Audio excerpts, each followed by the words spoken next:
Polri, kembali lagi di Seru-Seruan di Mabes. Bersama saya Bribtu Dwi Jayanti Putri dan kali ini kita kehadiran salah satu polisi yang luar biasa. Kenapa luar biasa? Karena Bapak ini adalah salah satu polisi disabilitas. Mau tahu? Yuk kita kenalan. Halo Bapak, Halo, selamat siang. selamat siang Mbak. Mungkin bisa perkenalan dulu deh Pak untuk nama, pangkat, juga sekarang ini bertugas di mana nih Pak? Nama saya Dr. Hembriadi. Saya sementara bertugas di Rumah Sakit Bayangkara tingkat 4 Mamuju, Polda, Sulawesi Barat. Kalau untuk pangkat sekarang sudah masih inspektur 2 polisi. Kayaknya DJ panggilnya Pak Dokter aja ya, Pak Dokter. Boleh. Keren banget sih Pak, memangnya udah lulusan kuliah sebelumnya S1 sebelum daftar polisi ya Pak? Ya, kebetulan saya sudah selesai kuliah kedokteran, baru mendaftar rekrut masuk polisi di tahun 2024 kemarin. Iya, jadi kurang lebih baru mau 1 tahun ya Pak? Baru mau 1 tahun. Nah, tapi teman-teman ini perbedaannya nih. Karena baru di tahun 2024 kemarin nih Polri membuka kesempatan untuk orang-orang yang memiliki keterbatasan. Yaitu untuk para penyandang disabilitas. Seperti itu betul ya Pak? Pengungkapannya udah tepat kan ya Pak ya? Betul. Tapi kalau misalnya yang DJ lihat nih, memang Polri benar-benar tepat sih. Kita kan pasti butuh dokter gitu ya Pak. Kita itu butuh yang bisa menangani kesehatan juga untuk para anggota Polri maupun untuk masyarakat luas. Ya. Jadi untuk Polri sendiri makin kesini kita makin modern, makin terbuka, membuka wawasan. Dan sekarang juga untuk semua orang terutama dari Pak Dokter ini punya spesialis di bidang kedokteran gitu ya Pak ya. Nah sebenarnya dari dokter jadi polisi, apa sih motivasi Bapak gitu? Ya, motivasinya sama dengan apa yang diprogramkan menjadi tugas pokok seorang polisi. Ya, memang kita awalnya menjadi seorang dokter itu ya fungsi utamanya adalah melayani di bagian pelayanan terutama di kesehatan. Tapi dengan adanya rekrutmen dari kepolisian, ya alhamdulillah dari yang sekedar kemarin menjadi seorang dokter di bagian pelayanan kepada masyarakat terutama dalam bidang kesehatan, sekarang jadi bertambah itu bukan hanya sebagai pelayanan kesehatan kepada masyarakat tapi melindungi, mengayomi dan melayani masyarakat. Nah, itulah tugas pokok kita sebagai seorang Polri. Itu motivasi saya pertama. Keren banget. Saya terharu sih Pak. Karena bukan hanya sebuah motivasi ya Pak, tapi nggak semua orang yang memiliki keterbatasan juga percaya diri gitu ya Pak, bahwa mereka itu bisa kok untuk bisa menjadi seseorang atau kita semua gitu ya bisa menggapai apapun yang kita impikan. Di sini kita cerita-cerita aja supaya untuk motivasi juga. Kenapa sih Pak awalnya untuk keterbatasan penglihatan Bapak mungkin apakah dari lahir atau di tengah-tengah perjalanan kehidupan Bapak ada cerita gitu Pak? Oh iya, baik. Sebenarnya dari awal sih saya memang terlahir normal, nggak ada apa-apa. Tapi semenjak usia kanak-kanak itu entah 3 tahun sampai 5 tahunan itu saya mendapat kecelakaan begitu. Tapi aku kurang tahu pasti kecelakaan seperti apa karena masih kecil ya. Tentunya saya tidak ingat. Kalau untuk bertanya juga kepada orang tua ya cukup dikatakan saja memang ada kecelakaan dari dulu terjatuh. Ya udah yang menyebabkan saya kehilangan penglihatan untuk sebelah kiri. Itu Mbak. Tapi untuk menjalani itu semua Bapak masih ya saya nggak kenapa-napa gitu ya Pak. Iya. Maksudnya saya masih bisa sampai sekarang. Iya. Saya kuat, saya mampu dengan Biasa, keterbatasan ini. Ya saya memang sampai saat ini tidak merasa ada gangguan sih, ada gangguan dalam beraktivitas, sama seperti biasa, sama seperti orang lain. Mungkin karena sudah bisa beradaptasi kali ya, sudah bisa beradaptasi, jadi saya anggap itu ya normal-normal saja, tidak ada masalah. Lagian pada saat kita tes polisi juga kan Iya. semuanya urutannya kita lakukan ya Pak. Oh iya. Jadi bukan hanya dilihat dari fisiknya aja nih Sobat Polri, tapi juga Bapak juga kan melakukan tes akademik, Ya, psikolog, seperti itu pasti. ya Kak. Jadi Bapak ini juga merupakan salah satu orang terpilih gitu Ya, yang ada di alhamdulillah. Indonesia. Terima kasih Ya. atas kerja kerasnya Pak, sangat memotivasi banyak orang. Ya, alhamdulillah. Sekarang berarti Bapak tugas di Mamuju. Apakah Ya. Bapak asli orang sana?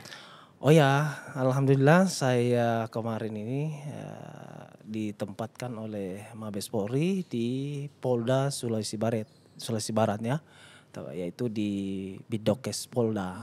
Dan saat ini memang saya sebagai Kaurian Med di pelayanan Rumah Sakit Bayangkara tingkat 4 Mamuju. Dan ya alhamdulillah ya seperti biasanya ya kita melayani masyarakat, bukan cuman sebagai melayani ke masyarakat tapi sebagai seorang dokter polisi, yaitu fungsinya kedokteran kepolisian dan kedokteran kesehatan. Iya, Seperti itu, jadi Mbak. dokter pakai seragam polisi. Ya, seperti Double itu. job ya Pak. Ya double job sih. Tanggung jawabnya juga ya Pak. Ya tanggung jawabnya mungkin lebih besar lagi sih Iya. tanggung jawabnya, dan itu kita jaga dengan baik. Ya. Kurang lebih mau jalan 1 tahun nih Pak. Apa sih kesan-kesannya semenjak menjadi dokter, jadi polisi? Pasti kan ada perbedaannya tuh Pak. Apalagi dari dulu sebelum menjadi polisi kan kita jadi warga sipil. Sekarang langsung menjadi seorang polisi dan harus menangani langsung masyarakat banyak. Itu bagaimana? Ya kesan-kesannya yang pastinya ya menjadi seorang polisi itu ya punya tantangan tersendiri. Wow, menurut saya. saya suka tantangan. Tantangan Apa itu tersendiri. tantangannya Pak? Ya karena kenapa menjadi seorang polisi itu tidak gampang. Dikatakan kita sudah memakai seragam coklat, itu ya apa ya, moralitasnya itu sangat ya tinggi, maksudnya bisa dibilang ya tanggung jawabnya besar. Karena ya menjadi seorang polisi itu ya sebagai seorang penegak hukum ya harus betul-betul memang ya bergaul, bekerja secara profesional ya, yang dimana itu ya cara bergaul pun, cara melayani masyarakat pun ya tentunya ya beda dengan ya profesi lain. Iya. Mungkin selama ini saya sebagai seorang dokter ya melayani masyarakat itu ya sesuai dengan kode etik kedokteran, tetapi sekarang kan bukan cuma kode etik kedokteran kita jaga, tetapi kode etik dalam kepolisian itu ya perlu memang kita jaga sebenarnya. betul, Itu sih Pak. tantangannya. Kalau misalnya sekarang nih sudah jadi dokter, tugas di rumah sakit juga, ada nggak sih Pak harapan atau pokoknya saya punya tujuan nih untuk beberapa tahun ke depan saya akan seperti ini gitu Pak? Ya tentunya untuk tujuan dan harapan kita ke depan itu ya pasti ada. Ya tujuan dan harapan saya ke depan ini ya bagaimana saya ini sebagai seorang dokter dan sekaligus sebagai seorang polisi ya memberikan pelayanan yang baik kepada masyarakat ya, khususnya di bidang kesehatan dan kedokteran kepolisian. Ya kita tahu kan ya bahwa kepolisian itu ya memang tanggung jawabnya besar. Betul. Ya bagaimana ke depan itu ya kita menciptakan suasana bagaimana seorang polisi itu bisa menjadi bisa menjadi panutannya seperti panutan pada masyarakat, memberikan contoh yang terbaik untuk masyarakat. Baik Pak, tadi kan kita udah cerita-cerita juga Siap. tentang pengalaman Bapak di rumah sakit, juga harapan Bapak ke depannya. Pasti teman-teman Sobat Polri nih di luar sana yang lagi bersiap-siap nih Pak, mereka mau banget jadi anggota Polri, tapi mungkin juga dari Mamuju gitu kan Pak, mereka ingin juga nih jadi polisi. Untuk para difabel gitu di luar sana Pak, ada nggak sih tips and trik yang bisa mereka kerjakan dari sekarang, usaha mereka apa aja ya supaya mereka bisa lolos juga nih jadi anggota polisi? Ya tentunya Triknya mulai dari niat dulu. Niat, yang Berniat pertama dulu. niat. Yang pertama niat, kemudian persiapan diri mulai dari fisik, kemudian ya, kesehatan tentunya, mental. Saya kira itu kalau sudah semua itu dilalui dengan baik, karena akan melalui tes beberapa Iya. tes psikologi, tes jasmani dan tes kesehatan. Ya kalau sudah terlalui itu dengan baik dan sesuai dengan apa yang dipersyaratkan, ya insya Allah akan lulus. Dan saya harapkan teman-teman yang ada di luar yang merasa ada keterbatasan, ya janganlah pesimis. Cobalah untuk mendaftar menjadi seorang polisi, karena ya alhamdulillah sekarang ini ya kita cukup apresiatif sih dan bersyukur sekali dengan adanya kebijakan yang dikeluarkan oleh Bapak Kapolri tentang penerimaan kawan-kawan yang punya keterbatasan.